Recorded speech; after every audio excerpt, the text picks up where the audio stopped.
relives her family's first moments with baby David and shares his first words with the world. Welcome to Access Hollywood. I'm Billy Bush. Hi, everybody. I'm Nancy O'Dell. I've had the opportunity to interview Madonna plenty of times over the past 10 years.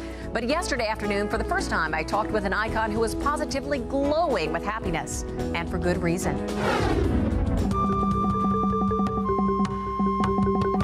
When you brought David the very first night, what was that like? It was a morning, actually. He arrived at 7 o'clock in the morning, and the children were getting ready for school. We were all in the kitchen. It's that quiet thing that happens in the morning. No one's totally awake. The coffee's brewing. He came with my nanny. The door opened, and it was just really quiet, and she walked in, and she was carrying David, and the children were just ran to him, and Lola grabbed him and held him, and it was just this strange, quiet moment. It was amazing. What were you feeling when you saw that happen? I was very relieved.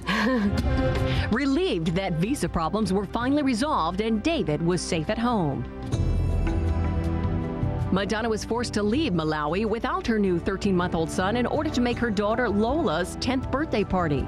She was so bummed out when I arrived empty-handed because she thought that was going to be her birthday present. Oh, nice. Yeah. So they were every day, is David coming? When's he going to get here? And they were very excited. You said that you were drawn to him. Mm-hmm. What was it about him that made you know that... His eyes. Really? Yeah.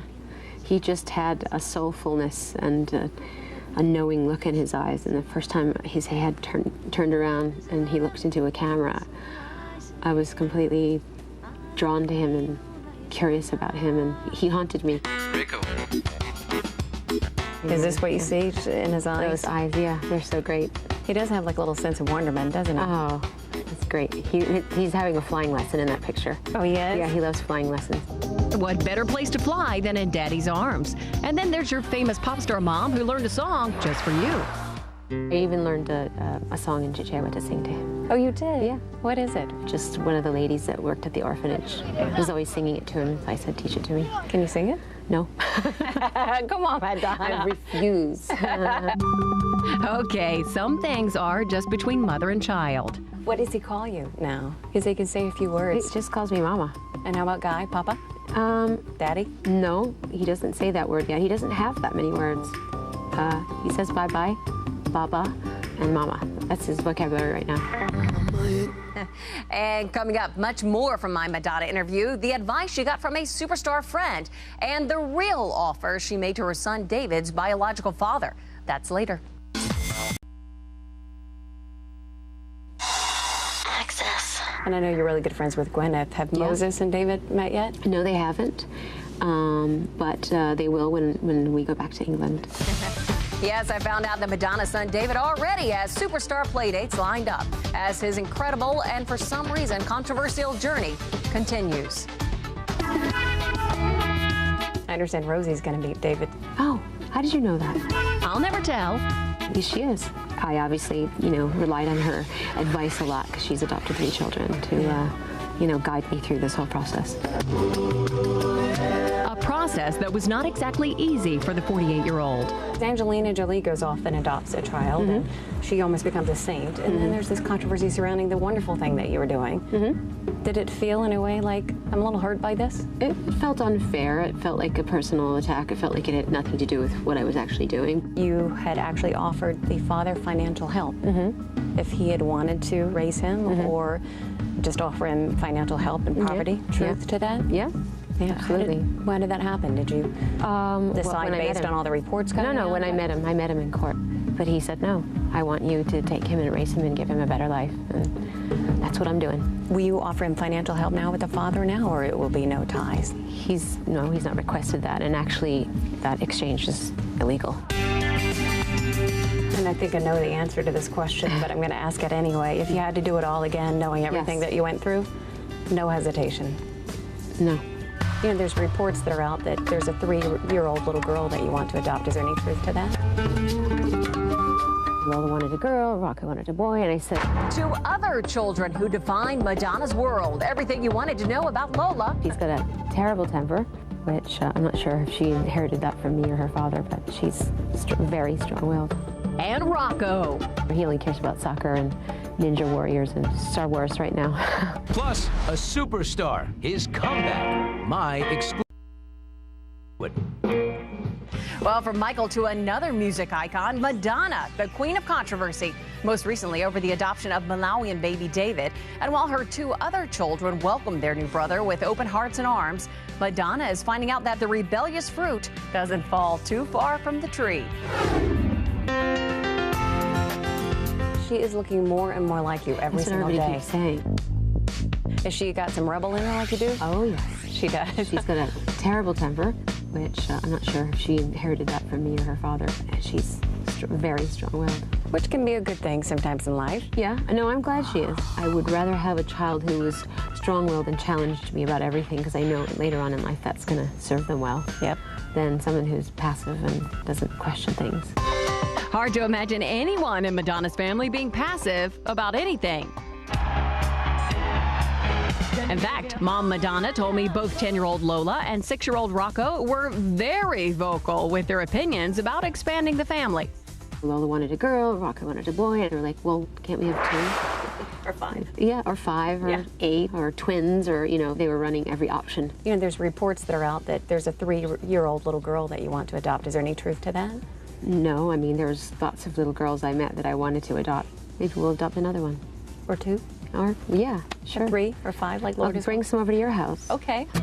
There's no denying motherhood has been life-changing for Madonna, whose own mom passed away when Madonna was just Rocco's age. When I went to Africa and I saw, you know, so many children without mothers, and I know what that pain feels like. Do you talk to your children about your mother? I really only talk to my daughter about it because she's the only one that asks me. She wants me to tell her about my mother and what was it like and how old were you and how did you feel, and oh, Mommy, it must have been so sad for you. And so just her, but you know, I'm sure when my son gets a little bit older, he only cares about soccer and Ninja Warriors and Star Wars right now. True, we saw Rocco playing soccer just yesterday in Central Park. And of course, her kids love books. Madonna has written 6 for children. Her newest, a sequel called The English Roses, Too Good to Be True. Dominic De La Guardia raised his hand too. The English roses all sighed with approval. The jealousy is over this new boy in school. Dominic De La Guardia. Do you remember your first crush? Actually, his name is Dominic. Does he know that he was your first crush? I don't know if he does. Probably would be a little bit thrilling to know that you were Madonna's first crush, don't you think? How did you come up with the idea for this book? Well, I have a 10-year-old daughter, and she has got friends, and sometimes she thinks that people like her because I'm her mother, and sometimes she thinks people are mean to her because I'm her mother, and so it's a topic that we discuss, envy and jealousy, on a regular basis. How do you help her with that? Well, I use other people that are celebrities as examples. You know, we went to the last Harry Potter premiere, and she went to the bathroom, and she met that actress she's obsessed with in the bathroom washing her hands, and she's like, Mommy, I met her and she was washing her hands, and so I use it as an example. I say, you have an idea about who this girl is because you've seen her in movies, but you don't really know her, but you think you know her. That same goes for other people about me. Tomorrow on Access Hollywood, Madonna's Guy. Is it true that you rub Guy's feet when he comes home at night from work? Well, no doubt she's still very much in love with her man. Her secret? Tomorrow on Access Hollywood. Access. She said she was more willing to show a little bit more, but you were the one who said tone back. Yeah, I mean, it's not, you know, did she say that? Yeah? That was Guy Ritchie back in 2002 discussing Madonna in his movie Swept Away.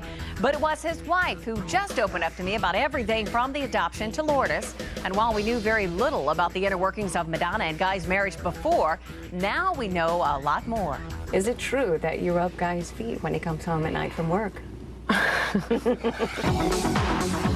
We remember from Madonna's MTV documentary, I'm Going to Tell You a Secret, that foot rubbing in the Ritchie household rarely works both ways. Do you want me to massage your feet or something? Little foot massage, perhaps? There's something wrong with you. he gets everybody to do it. You know, Lola rubs the shoulders, I rub the feet. Oh, he's a rub whore. No, totally. It's just to remember that. He milks it a little bit then.